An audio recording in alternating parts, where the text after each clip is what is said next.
നമസ്കാരം. നിത്യജ്യോതിഷത്തിലേക്ക് എല്ലാ മാന്യ പ്രേക്ഷകർക്കും സ്വാഗതം. 2025 മാർച്ച് മാസം 2-ാം തീയതി 1200-ാം ആണ്ട് കുംഭമാസം 18-ാം തീയതി ഞായറാഴ്ച. ഇന്ന് ഞായറാഴ്ചയാണ്.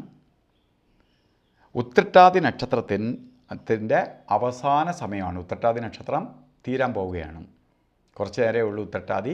അത് കഴിഞ്ഞാൽ രേവതി നക്ഷത്രത്തിലേക്ക് പ്രവേശിക്കും.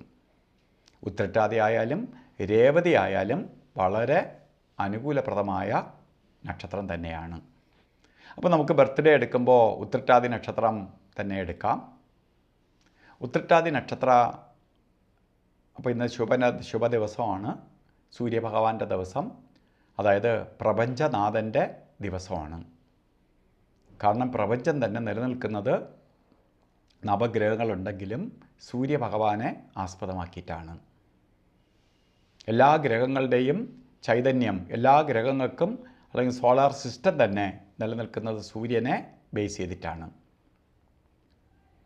അപ്പോൾ ജാതക പ്രകാരം സൂര്യന് ബലമുണ്ടെങ്കിൽ, സൂര്യന് ബലമില്ലാത്ത ജാതകക്കാർ വളരെ കഷ്ടപ്പെടുന്നതായി കണ്ടിട്ടുണ്ട്. അവർക്ക് തിരിച്ച് പിടിച്ച് വരാൻ കഷ്ടപ്പെടും. കാരണം പോസിറ്റീവ് എനർജി കുറയും. അപ്പോൾ സൂര്യനെ, അതിനാണ് അത്രയും പ്രാധാന്യം. സൂര്യൻ്റെ ദിവസത്തിനും പ്രാധാന്യമുണ്ട്. ഇന്ന് ഉത്രട്ടാതി നക്ഷത്രം ബർത്ത്ഡേ വന്നിട്ടുള്ളവർക്ക് ഒരു വർഷത്തെ ഫലത്തെയാണ് നമുക്ക് ചിന്തിക്കേണ്ടത്. വാർഷിക ഫലത്തെ ചിന്തിക്കുമ്പോൾ ഒരു വർഷം നിങ്ങൾക്ക് സൂര്യഭഗവാന്റെ ദിവസം തന്നെ വന്നിരിക്കുന്നത് കൊണ്ട് പ്രശസ്തിയും ഉയർച്ചയും ഉന്നതിയും മുടങ്ങിക്കിടക്കുന്ന കാര്യങ്ങൾ നടക്കാനും വളരെ സന്തോഷപ്രദമായ അവസ്ഥകൾ വന്നു ചേരും. അത് കുട്ടികളാണെങ്കിൽ പോലും അവരെ പഠിത്തം അതുപോലെയുള്ള കാര്യങ്ങൾക്ക് പുരോഗതി ഉണ്ടാവും. മുതിർന്നവരാണെങ്കിൽ അവർക്ക് ജോലിയിൽ പുരോഗതി ഉണ്ടാവും. ഏജ്ഡായ ആൾക്കാർക്കും ഈ ഒരു വർഷം കുറച്ച് ആത്മീയമായിട്ട് ഉണർവുണ്ടാവും. അപ്പോൾ നമ്മൾ ചെയ്യേണ്ട ഒരു കാര്യം, സൂര്യൻ്റെ ദിവസം വന്നതുകൊണ്ട് സൂര്യൻ്റെ ഒരു പ്രഭാവലയം ഉണ്ടാവും ഈ ഒരു വർഷത്തേക്കും. അപ്പോൾ നമ്മൾ ആ സൂര്യനെ മാക്സിമം ആ ചൈതന്യം കുറയാതിരിക്കാൻ വേണ്ടി നമ്മൾ എന്ത് ചെയ്യണം? സൂര്യഭഗവാനെ പ്രാർത്ഥിക്കണം. എല്ലാ ദിവസവും രാവിലെ, ലോകത്തെവിടെയായാലും രാവിലെ എണീറ്റ് സൂര്യനെ നമസ്കരിക്കണം. നമസ്കരിക്കുക എന്ന് പറഞ്ഞാൽ എക്സസൈസ് ചെയ്യുന്നതല്ല. നമ്മളെല്ലാം സൂര്യ നമസ്കാരം എന്ന് കാണുമ്പോൾ അയ്യോ സൂര്യ നമസ്കരിക്കാൻ 10-13 യോഗാസനങ്ങൾ ചേരുന്ന ഒരു രീതിയാണ് സൂര്യ നമസ്കാരം. വളരെ എഫക്റ്റീവാണ്. ശരീരത്തിന് ഇത്രയും പവർഫുൾ ആയിട്ടുള്ള മറ്റൊന്നും വേണ്ട സൂര്യ നമസ്കാരം ചെയ്താൽ. അത് ചെയ്യുന്നത് നല്ലതാണ്. സൂര്യ നമസ്കരിക്കുക എന്ന് പറഞ്ഞാൽ കിഴക്കോട്ട് തിരിഞ്ഞു നിന്ന് സൂര്യപ്രഭാനെ തൊഴുന്നതിനെയാണ് ഞാൻ സൂര്യ നമസ്കാരം എന്ന് പറഞ്ഞത്. എല്ലാ ദിവസവും ചെയ്യുക. അതുപോലെ തന്നെ നല്ല ദിവസമാണ് ഇന്നത്തെ ദിവസം. ഓരോ നല്ല ദിവസമാണ്, ഓരോ കാര്യത്തിന് ഇറങ്ങാൻ പറ്റുന്ന ദിവസമാണ്.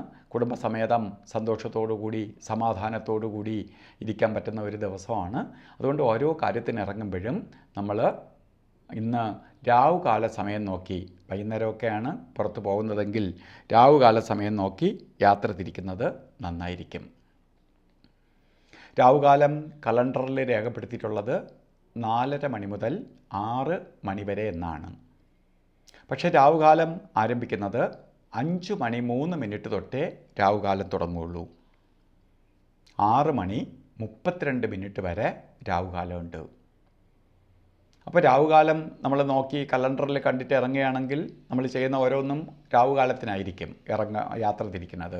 അതുകൊണ്ടാണ് രാവുകാലത്തിന് പ്രാധാന്യം കൊടുക്കാൻ പറയണേ. അതുപോലെ ഇന്നത്തെ ദിവസം ഒരു ശുഭകാര്യങ്ങളും ചെയ്തു കൂടാൻ പാടില്ലാത്ത 2 സമയങ്ങളുണ്ട്. ഗുളികകാല സമയവും യമകണ്ഠ കാലസമയവും.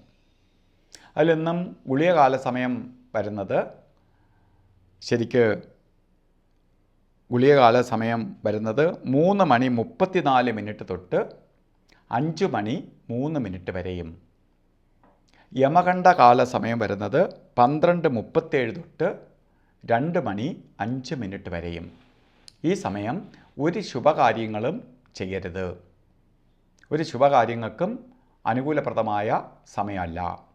അതുകൊണ്ട് ഒരു ശുഭകാര്യങ്ങളും ഈ സമയത്ത് ചെയ്യരുത്. നമുക്ക് അതുപോലെ ഇന്ന് ഏറ്റവും സമയത്തിൽ വെച്ച് ഏറ്റവും ശോഭനമായ സമയമാണ് അഭിജിത്ത് മുഹൂർത്തത്തിൻ്റെ സമയം. 48 മിനിറ്റ് ഉണ്ടെങ്കിൽ പോലും ഇടയ്ക്കൊരു 4 മിനിറ്റ് പോവും. 44 മിനിറ്റ് നേരമാണ് അഭിജിത്ത് മുഹൂർത്തം.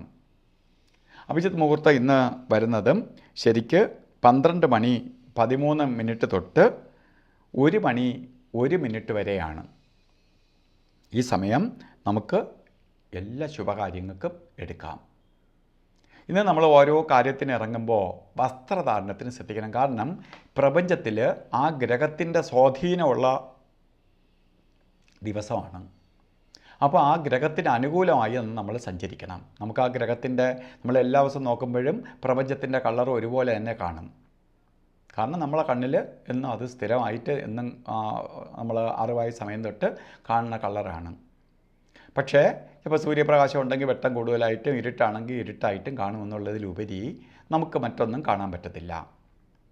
പക്ഷേ അന്ന് പ്രപഞ്ചത്തിന് ഒരു പ്രത്യേക കളറുണ്ട്, സൂര്യൻ്റെ കളറ്.